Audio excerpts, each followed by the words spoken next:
تو اس وقت خان صاحب کہتے رہے بات چیت ہونی چاہیے، اور میرا پہلے دن سے رابطہ ہے عمران خان کے ساتھ، ججز نے خط لکھے ہیں، ان کے ساتھ جو ہے وہ ان کے ساتھ انصاف ہونا چاہیے، اور یہ اس وقت مصنوعی حکومت ہے، مجھے اور میرے ساتھیوں کو نہیں لگتا یہ مدت پوری کرے گی۔ جس کے پاس اختیار ہے اس کو چاہیے کہ وہ مذاکرات کرے، اور اپنے اپوزیشن لیڈر سے حالات معلوم کرنے آیا تھا۔ افسوس ہوتا ہے کہ پارلیمنٹ کو کس طرح فارم 47 کے ذریعے جو ہے وہ بنایا گیا،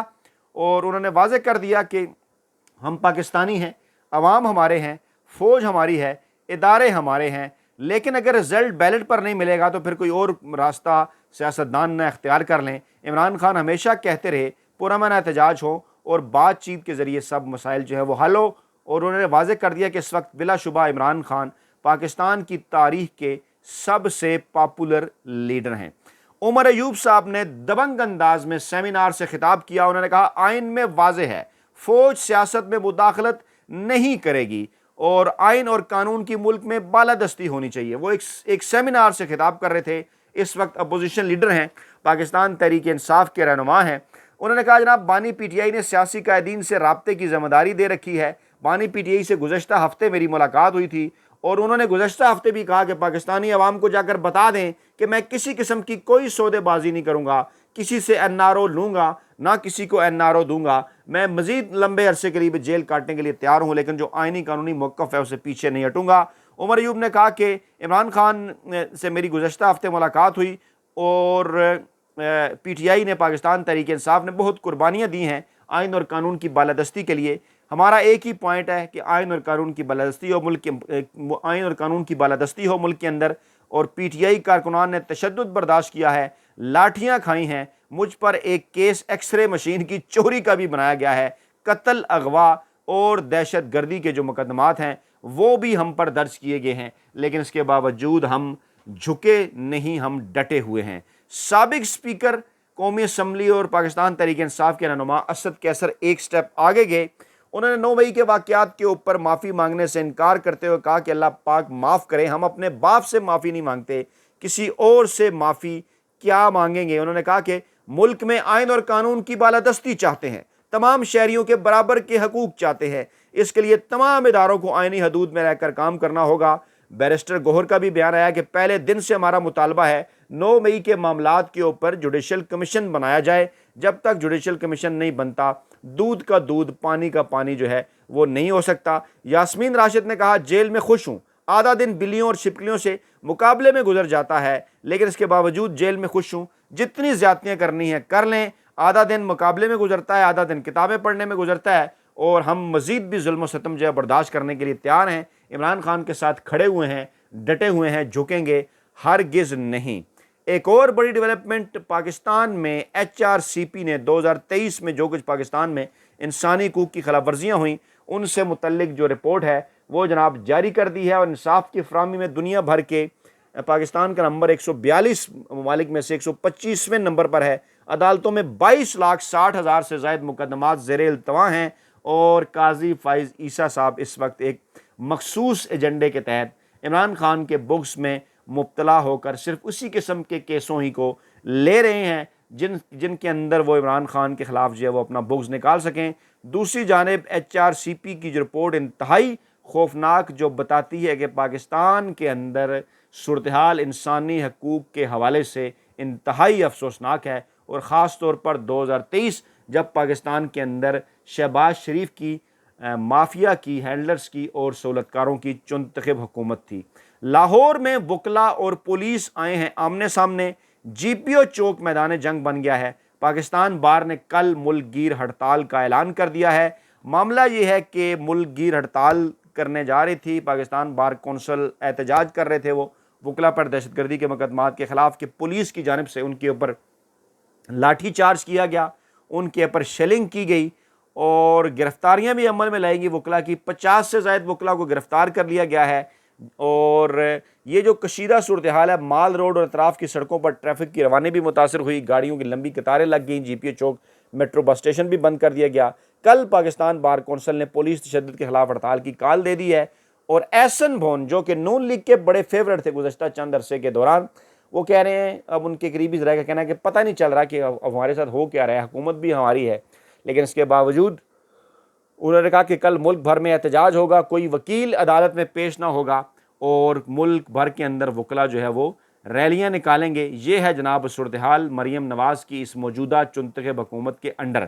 بشرا بی بی کی بالآخر درخواست ہوگی منظور اور حکومت کا بنی گالہ کو سب جیل قرار دینے کا جو نوٹیفیکیشن ہے وہ کالعدم قرار دے دیا گیا ہے، اور اب عمران خان کی اہلیہ بشرا بی بی بنی گالہ سے اڈیالہ جیل منتقل کی جائیں گی۔ محفوظ کیا گیا فیصلہ چند دن پہلے جو محفوظ کیا گیا تھا اسلام آباد ہائی کورٹ کے جسٹس میاں گل حسن اورنگزیب نے سنا دیا، اور عدالت نے بشرا بی بی کی رہائش گاہ بنی گالہ کو سب جیل قرار دینے کا حکومتی نوٹیفیکیشن غیر قانونی قرار دے کر اسے کالعدم قرار دے دیا، اور بشرا بی بی کو فوری طور پر بنی گالہ سب جیل سے اڈیالہ جیل منتقل کرنے کا حکم جاری کر دیا۔ اور جیل حکام نے اس سے پہلے موقف اختیار کیا تھا کہ ہمارے پاس جگہ نہیں ہے،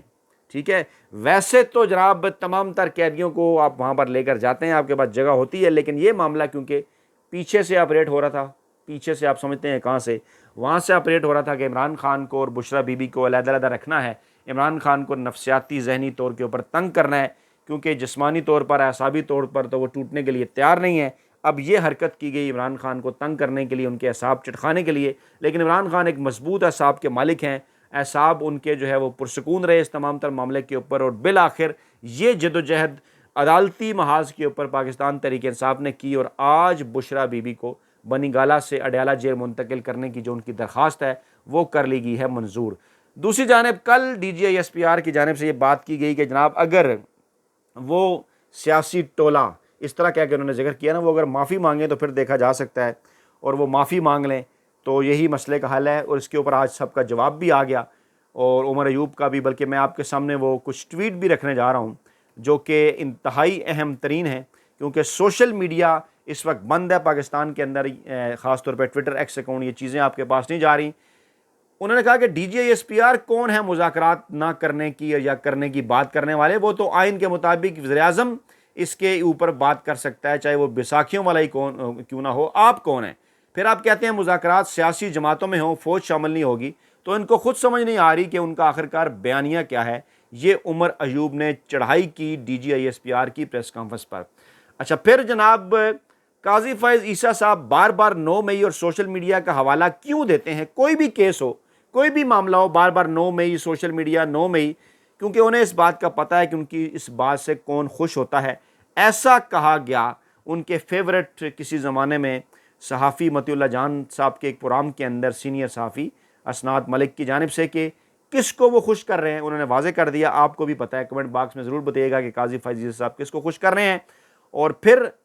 بڑا دعویٰ کیا شہباز گل صاحب نے کہ 9 مئی کو عمران خان کو گرفتار کرنے والے رینجرز کی وردیوں میں ایس ایس جی کے میجر شہریار اور ان کے ساتھی تھے۔ D G I S P R قرآن پر ہاتھ رکھ کر اس بات کی تردید کریں۔ ڈاکٹر شہباز گل نے جناب یہ کر دیا ہے چیلنج، اور عمر ایوب نے کہا کہ D G I S P R خود کنفیوز ہیں، انہیں نہیں پتا کہ وہ کیا بات کر رہے ہیں۔ پھر انہوں نے کہا پچھلے ہفتے ملاقات ہوئی میری عمران خان سے، تو مجھے انہوں نے کہا کہ پاکستان کے عوام کو یہ بات بتائیں کہ آئین اور قانون کسی قسم کی وہ آئین اور قانون پر کسی قسم کی سودا بازی نہیں کرنے کو تیار، مجھے جتنا عرصہ جیل میں رہنا پڑے میں جیل میں رہوں گا۔ عمر ایوب نے آرمی پبلک سکول اور ایبٹ آباد کمیشن کی رپورٹس بھی پبلک کرنے کا مطالبہ کیا۔ انہوں نے کہا کہ کرائیں انکوائری 2014 کے دھرنے کی، لیکن یہ معاملہ بھی ذرا جناب سامنے لے کر آئیں۔ اور پھر انہوں نے کہا کہ کل D G I S P R نے جو پریس کانفرنس کی، اس کو میں بطور leader of opposition secretary general Pakistan Tehreek Insaf اور اپنی پارٹی کی جانب سے مسترد کرتا ہوں۔ آئین کی کتاب کے صفحہ 203 پاکستان آرمی، نیوی اور ایئر فورس کا حلف پڑھیں، جہاں واضح لکھا ہے کہ میں کسی قسم کی سیاسی سرگرمی میں حصہ نہیں لوں گا۔ عمر ایوب پاکستان تحریک انصاف کے دبنگ رہنما اپوزیشن لیڈر، ایسا کہنا ہے ان کی جانب سے۔ دوسری جانب جناب سراج الحق صاحب نے معاف کیجیے گا لیاقت بلوچ صاحب نے ایک جگہ کہا اپوزیشن اتحاد کے سیمینار سے خطاب میں کہ اب اگر کوئی فیصل مسجد کے مینار پر چڑھ کر بھی پریس کانفرنس کرے گا تو اس سے کوئی نہیں مانے گا۔ ڈیفینیٹلی یہ بھی ڈی جی صاحب کی جانب اشارہ تھا۔ اور ایک اور بڑا دبنگ بیان لطیف کھوسا صاحب کی طرف سے، پاکستان تحریک انصاف کے دبنگ رہنما، انہوں نے کہا کہ کس چیز کی معافی مانگیں؟ ملک پر قبضہ کرنے کی معافی تم مانگو، یہ کہا لطیف کھوسا نے۔ انہوں نے کہا کہ ملک پر 40 سال تک جو مارشل لا مسلط کیا اس کی معافی تم مانگو، ہمیں کون ہوتے ہو کہنے والے تم کہ ہم معافی مانگیں؟ معافی تو تمہیں مانگنی چاہیے۔ واضح کر دیا یہ پاکستان تحریک انصاف کی تمام تر قیادت نے یک زبان ہو کر، اور پھر نون لیگ کے